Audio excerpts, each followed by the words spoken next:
We're joined in the studio right now, as you know, by Vice President Joe Biden. Great to see you. Good to be with you guys. I promised you tough questions. We're going to start with the one. What makes you so great? You know, you are in a no criticize Joe. Well, I tell you what, man, I'm staying then. Okay. Because it's the only place I can find you, including home. Oh, that's nice. Yeah, no doubt about it. You can now stop sucking up and ask. I'm not sucking up. Okay. All right, so you've got some news today. We're talking about unemployment at 10%. A lot of people concerned about a second wave of foreclosures in commercial real estate. But you say things are turning around. Well, I think they are, Joe. Look, we were in a pretty darn deep hole, you know, and building this ladder, climbing out, it's been difficult. What everybody initially said was, you know, this Recovery Act, this is a waste, it's not working. I find it interesting now. They're saying, you know, it worked, and the problem is it worked. The federal government's carried us this far, and they can't keep carrying us. The point we're making today is that what we've done is we basically primed the pump. We came up with $80 billion in investments in a new technology that's going to be the kind of thing that's going to take us into the 21st century, and it's generated $150 billion in private investment. So it's a little bit... I'm sorry, go ahead, Mick. No, Mr. Vice President, just to follow up on what you're saying, though, because you've delivered a report to the President along with the economic team that shows how the Recovery Act actually is working and will be working. We have some numbers that we can present your statistics, like renewable energy and energy grids. Renewable energy making 253,000 new jobs. Energy grids will create 43,000 jobs. The question is, how long will that take? And what about the people who are struggling now? Well, first of all, it's going to take somewhere between the next month and the next 2 years for this to get locked in. It takes a while to build these grids. It takes a while. For example, let me give you an example. We invested about $450 million with a company that wanted to buy a General Motors plant that had been shut down, was employing 1,900 workers. They shut down, closed it. Well, this outfit came along called Fisker. They invested $1.5 billion of their own money when they got the $450 loan. They went out, took a risk, another $1.5 billion. They went and bought the plant. They're going to be employing 2,000 people, 5,000 total, 2,000 people at that General Motors plant. The generic point I want to make is that what we're doing is we're not building the new economy. We are generating the kind of investment from the private sector once they realize we're in the deal. It's like these train sets, Joe. You and I talk about trains. Right. You know, so here you go. You got all these high-speed trains are being made in Spain and France and other places. Well, when they realize we're committing $8 billion for high-speed rail, well, guess what? They're all coming and saying, hey, wait a minute, maybe we'll build a facility to build our Spanish trains in Detroit. Right. We'll build them in Ohio. We'll come, because now they know we're committed. It's like, Mika, we had in little old Delaware, we came along and said we're going to build wind farms 17 miles offshore to generate electricity on the Delaware shore. Up to that time, no one had any interest in it along the shore. The federal government said, we're in the deal.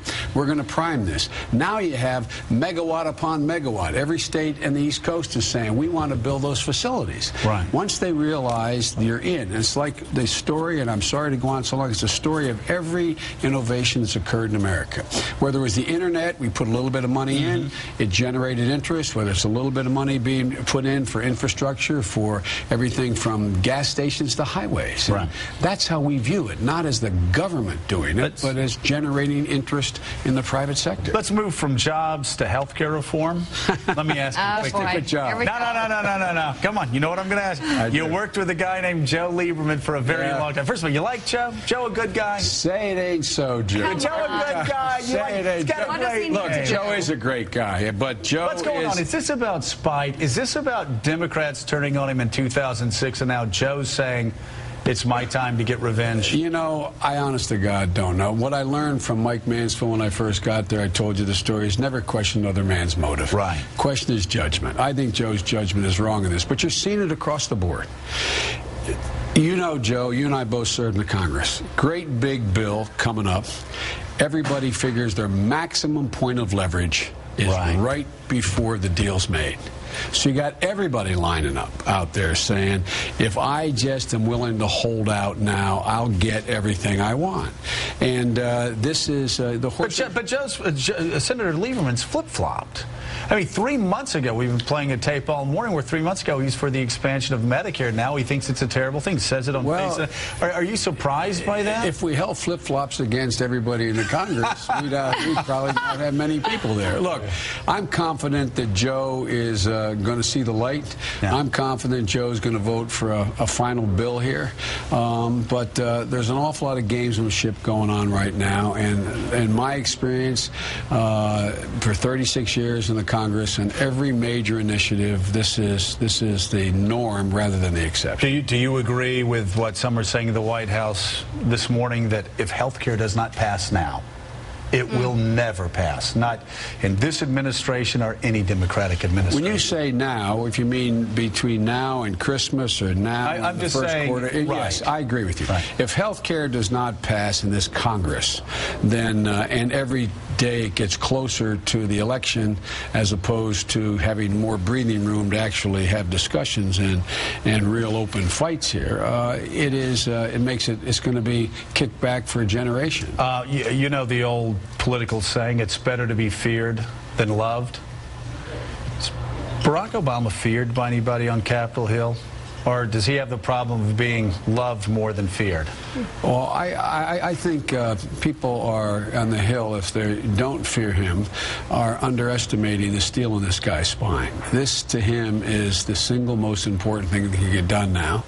And I think any Democrat who decides for their own shallow purposes, if that were the case, to scuttle this is not going to have a, the southern parts of our states, Joe, not going to have a friend in the Lord. You know what I mean? Can we move on to Afghanistan? Yes. One quick question, though, before we get to Afghanistan, because I know you want to take some Because time the thing is, because I know this would be a shock to a lot of people watching, that two Joes would dominate the conversation like this. But I'll catch your breath. I think the president made a comment about that at one point. Yeah. But I'll just jump in really quickly before we move on to foreign policy. In terms of these ideas and concepts that the Recovery Act will be putting forward to create jobs, in order to get these ideas to follow through, small businesses and people with new ideas need loans.